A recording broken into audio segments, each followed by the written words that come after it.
सुखदेव जी कहते हैं कि परीक्षित बलराम जी महाराज का प्रथम विवाह श्री रेवती मैया के साथ हुआ है। रेवत महाराज की कन्या थी ये। और कृष्ण का प्रथम विवाह रुक्मिणी जी के साथ हुआ। तो कहा कि गुरुदेव हमें कृपा करके आप रुक्मिणी मंगल सुनाइए। हमारे कान तड़प रहे हैं कि प्रभु के विवाह की कथा हम सुने। परीक्षित ने कहा। तो सुखदेव जी यहां से रुक्मिणी मंगल कथा सुना रहे हैं, आप लोग भाव से सुनिए। फिर प्रभु आएंगे, रुक्मिणी जी को हमारे सामने लेकर जाएंगे। बड़ा सुंदर वो दृश्य होगा, भाव से श्रवण करिए। राजा सीत भीष्म को नाम विदर्भाधिपतिर्महा तस्य पंचा भवन पुत्रा कन्यकाच वरानना। ये विदर्भ के राजा थे जिनका नाम था भीष्मक। महाराज भीष्मक को बेटे थे 5 और बेटी थी 1। 5 पुत्रों के नाम भागवत में बताए हैं। रुक्मी, रुक्मरथ, रुक्मबाहु, रुक्मकेश, रुक्ममाली, ये 5 बेटे थे। और कन्या का 1 कन्या थी जिनका नाम था रुक्मिणी। ये भी मैं आपको बता दूं, ये जो रुक्मिणी जी थी ना, ये साक्षात मां लक्ष्मी का अवतार थी। रुक्मिणी जी लक्ष्मी का स्वरूप है। लक्ष्मी ही अपने नारायण को सेवा करने के लिए, प्राप्त करने के लिए रुक्मिणी बन के आई हैं, क्योंकि कृष्ण साक्षात नारायण है। अब रुक्मिणी तो चाहती है कि हमारा विवाह द्वारिकाधीश के साथ हो। रुक्मिणी के पिता भीष्मक भी चाहते हैं कि बेटी का विवाह द्वारिकाधीश के साथ हो। अरे भैया, जब बेटी भी चाहती है, पिता भी चाहता है, तो कौन है जो नहीं चाहता? बोले रुक्मिणी का बड़ा भाई नहीं चाहता। रुक्मिणी के बड़े भाई का नाम था रुक्मी। ये बड़ा दुष्ट था महाराज। भगवान कृष्ण के जितने भी विरोधी थे ना, वो सब इसके साथी थे। ये कृष्ण विरोधियों का संग करता था। और ये सच्ची बात है भैया, संग का रंग जीवन में बहुत जल्दी पड़ता है। आप स्वयं भी ये प्रयास करो और बच्चों का भी आप इस प्रकार से ध्यान रखो कि बच्चों का भी संग गलत न हो।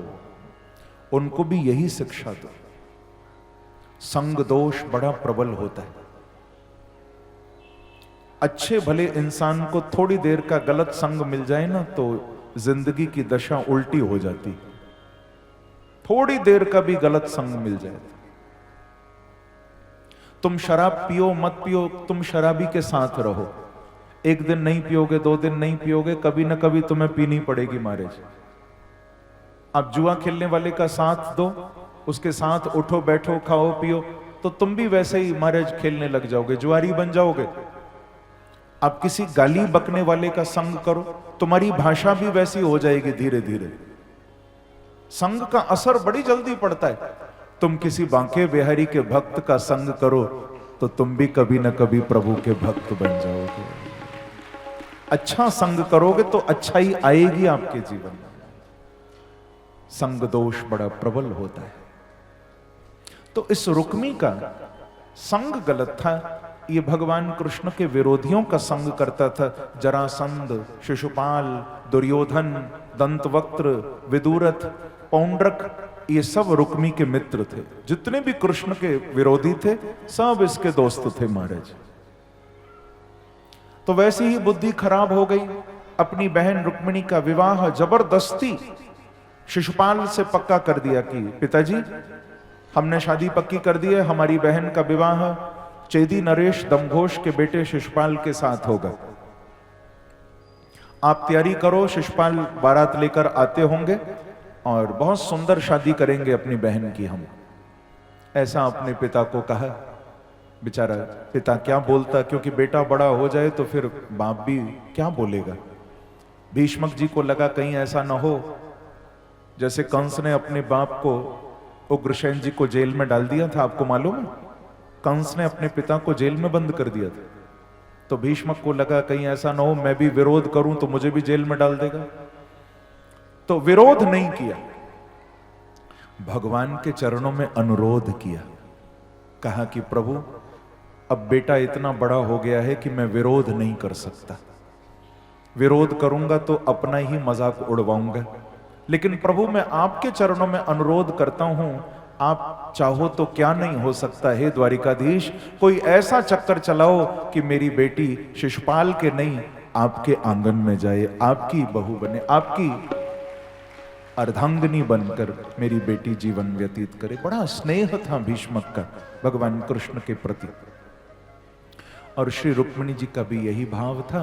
उन्होंने थोड़ा सा एक कदम और आगे बढ़ाया। कैसे?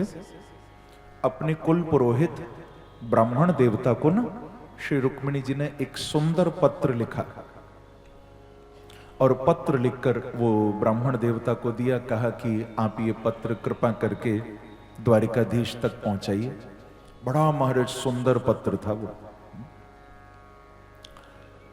उस पत्र को लेकर ब्राह्मण देवता द्वारिकाधीश के पास गए और भगवान को पढ़कर सुनाया। रुक्मिणी ने क्या कहा था कि श्रुत्वा गुणा भुवन सो दर्शनवतां ते निर्विश्य कर्ण विवरे हरतोंगतापम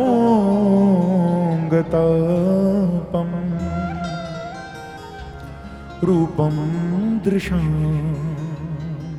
दृश्यमताम् अखिलार्थ लाभम त्वयि अच्युता विशति चित्तम पत्रपम में। रुक्मिणी कहती हैं कि हे द्वारिकाधीश, मैंने आज तक कभी आपको देखा नहीं है, लेकिन मैंने आपके बारे में बहुत सुना है। श्रुत्वा, और सुनते सुनते सुनते मेरा जो मन है ना प्रभु, वो त्वयि आविशति, मेरा मन आपके चरणों में कैद हो गया है। हे नाथ, मेरा मन तुम्हारा हो गया। अब आप आओ और हमें लेकर जाओ हे बांके बिहारी। ये भैया सच्चा प्रेम है रुक्मिणी का। ये कोई आज का प्रेम नहीं है। आजकल का प्रेम तो मालूम है कैसा होता है। एक कोई प्रेमी ना अपनी प्रेमिका के पास गया, जाकर बोला कि देख मैं तुझसे कितना प्यार करता हूं। बोले कितना प्यार करता है? तो दिखाया, देख मैंने तेरा नाम हाथ पे लिखवा लिया, देख कितना प्यार करता। बोले बस? बोले देख मैंने तेरा नाम अपने सीने पर लिखवा दिया। बोले बस? बोले और क्या करना है? बोले यदि लिखवाने का इतना ही शौक है तो अपने प्रॉपर्टी के कागजों पे मेरा नाम लिखवा पहले। प्रेम से कहो श्री राधे। ये हाथ पैरों पे क्या लिखवाता घूम रहा है? अपनी प्रॉपर्टी मेरे नाम कर पहले। आज तो महाराज प्यार भी स्वार्थ पर टिका हुआ है, लेकिन रुक्मिणी का तो सच्चा प्रेम था भैया। भगवान ने उसको स्वीकार किया। अपने सारथी को, दारुक को आवाज लगाई, दारुक भैया रथ लेकर आओ। रात को 12 बजे का समय महाराज, अर्धरात्रि में दारुक को रथ तैयार करने को कहा। सारथी आ गया, बोला प्रभु रथ तो तैयार है लेकिन 12 बजे कहां जाओगे? भगवान बोले धीरे बोल, शादी करने जाएंगे। अरे प्रभु रात को 12 बजे बिना किसी को बताए, न दाऊ जी को पता न वसुदेव जी को पता, 12 बजे जाओगे? बांके बिहारी कहते हैं कि तू नहीं जानता, रामावतार में जो करता था दिन में करता था, लेकिन कृष्णावतार में जो करूंगा आधी रात को ही करूंगा महाराज। कृष्णावतार में मेरे बांके बिहारी के सब काम आधी रात को ही हुए। आपने कथा सुनी ना, अवतार लिया तो रात को 12 बजे। आज ही आपने सुना महाराज किया तो रात को 12 बजे महाराज। रथ में बैठकर ब्राह्मण देवता को साथ लेकर द्वारिकाधीश चल दिए कुंडिनपुर की ओर। विदर्भ की राजधानी थी कुंडिनपुर। उधर रुक्मिणी जी के विवाह की ना सब तैयारियां हो रही थी। चारों तरफ से महाराज नगर को दुल्हन के रूप में सजा दिया गया। रुक्मिणी जी को कुछ अच्छा नहीं लग रहा था। शिशुपाल बारात लेके नगर में आ गया। रुक्मिणी को कुछ अच्छा नहीं लगता, ये सब शादी सजावट सब बेकार। रुक्मिणी का मन तो एक ही बात में लगा है कि ब्राह्मण देवता कब आएंगे, कहीं देर न हो जाए।